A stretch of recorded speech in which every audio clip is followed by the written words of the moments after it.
Game Masters want our players to succeed. When they win, we win. The relationship, if it's a healthy one, should never be adversarial. To that end, we try to give players tools and ways to create the most success possible, whether that is in the form of allies or magic items. But what happens when the players choose to treat these tools with suspicion?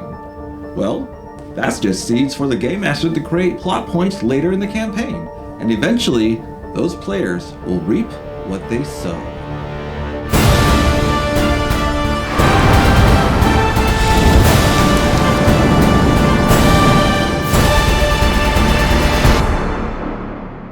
Let's just accept the facts. Players are inherently suspicious.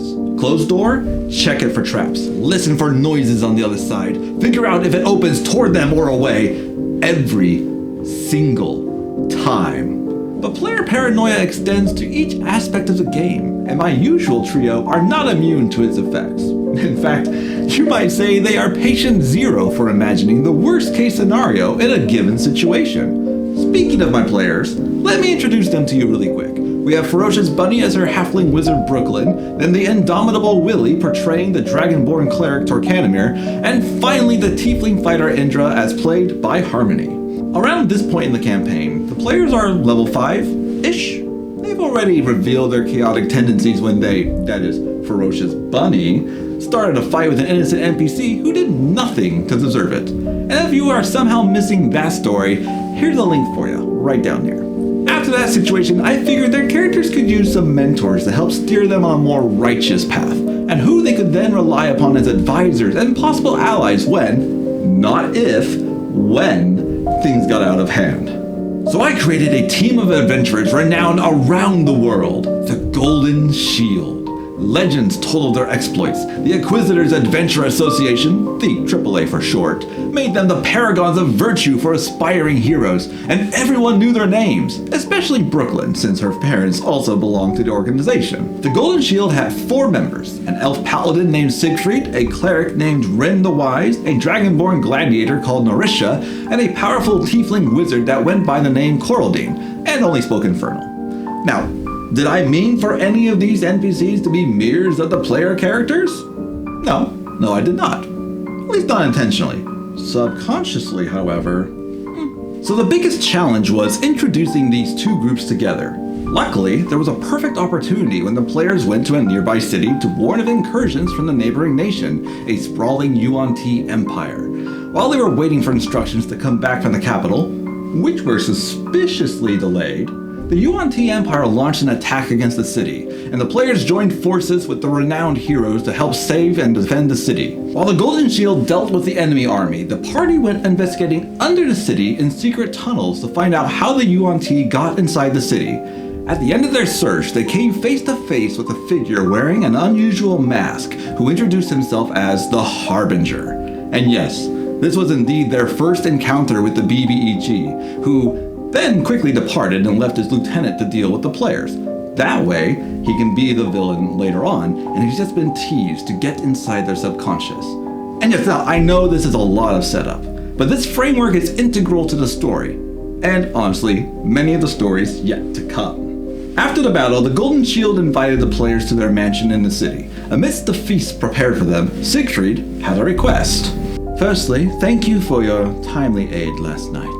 I mean, it's not like we really had much of a choice. It was fight or die. Perhaps, yet, despite the insurmountable odds, you still stood and fought rather than fled.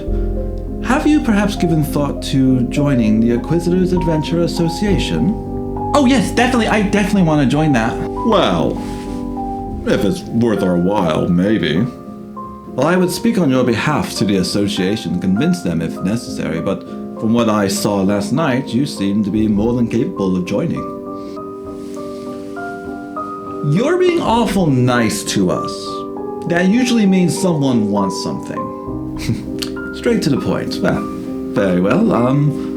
I was wondering if perhaps my team and I could convince you to help us a little bit more. We're listening. Siegfryd goes on to explain the concerns about the surprise attack and the fact that no word was sent from the kingdom's capital with instructions on next steps. With the shadow of war approaching, he asked the party to travel to one of the ally nations and warn them of the situation. Meanwhile, he and his team would go to the capital to find out what had happened and why the Yuan-Ti were attacking now. But why not just send a magical message? It would save time.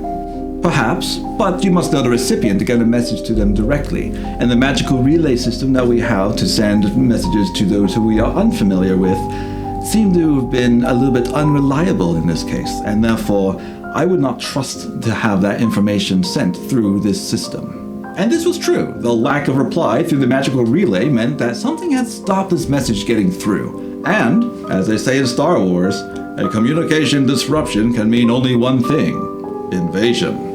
But why us? Because I see you as capable heroes in the making. You remind me of the Golden Shield when we were first starting. Now, please, take the time to discuss this. I'll step out so you can do so.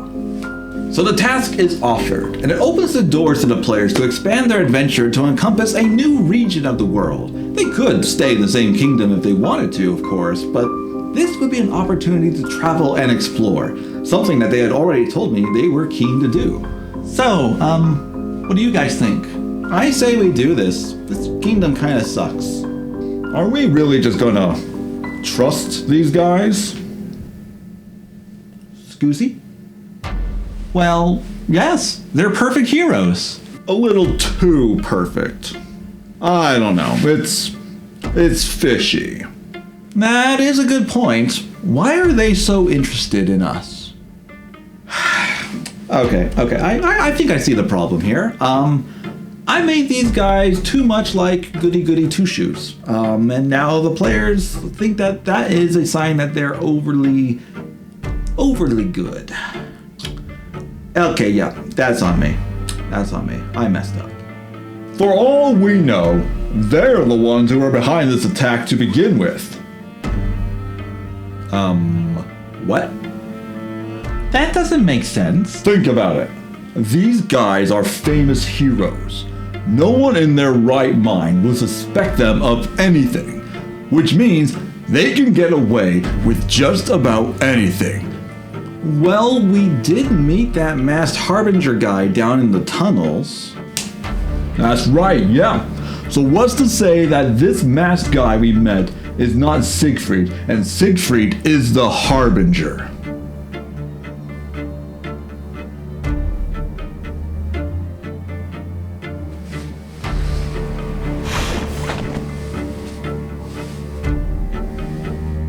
Right, so by all accounts, it doesn't make sense. We're gonna go with the Golden Shield being architects of a surprise attack when they are in the very public position of defending the city. Right. What would they have to gain from that? I would also like to hear this answer. Maybe they're looking to create even more fame for themselves? Yeah, if they're already famous, then this would be the easiest way to grow their legend even more. So I have a few choices here. Option 1. I can, as a GM, hop in here and be like, guys, y'all are diving into the shallow end of the pool and expecting it to be deeper than it is. Option B, I can bend all logic to yes and this incredibly confusing logic. Or, door number 3, feel free to give me more ammunition for the real Harbinger villain to use against you later. Now, to be clear, I don't condone hand-waving character logic on a whim. I wasn't about to betray the core of Siegfried's character. He was a genuine hero, and he wanted to build up others to inspire the world to be better, or to have other heroes on hand who could stop the Golden Shield if they ever went bad. Sort of like how Batman creates contingencies for all of the Justice League, including himself. By staying true to the character's motivations, they became more real. They helped the world become a living, breathing realm for the players to interact with. That said, I also am not against feeding the players suspicions about these heroes by telling them all the beneficial things that they have done for the world. Every time I mention how good and helpful the Golden Shield was, that planted more seeds of distrust. Each time the players reached out for advice, something that they did shockingly often for all their belief in the likely evil nature of the Golden Shield, The genuinely helpful suggestions just reinforced that these guys were bad news. What's that? You think it's unfair for me to use my players' suppositions against them? You're right. And that would be the epitome of GM player antagonism if I was using it to get ahead of them in the story. However, what if the players want to be the architects of the villain's plan by volunteering their suspicions to a total stranger? This is getting into the weeds of a future tale. However, let me grant you one small sample of what was to come. The scene. A small private boarding house along the river in a cosmopolitan city. The time? Many months and sessions after meeting the Golden Shield. Within sits a man that the party has only seen in passing. A man that the Golden Shield, the Mallorys, and nearly everyone else has warned them not to trust. Are you Davram, the former adventurer who helped stop the evil Noxima before she could destroy the world? What do you want? There are a lot of bad things happening, and we think you might be able to help. Why me? Why not ask the Golden Shield? I'm sure you've heard of them. We, don't exactly trust them. Is that so? Well, perhaps I can be of assistance to you then, after all.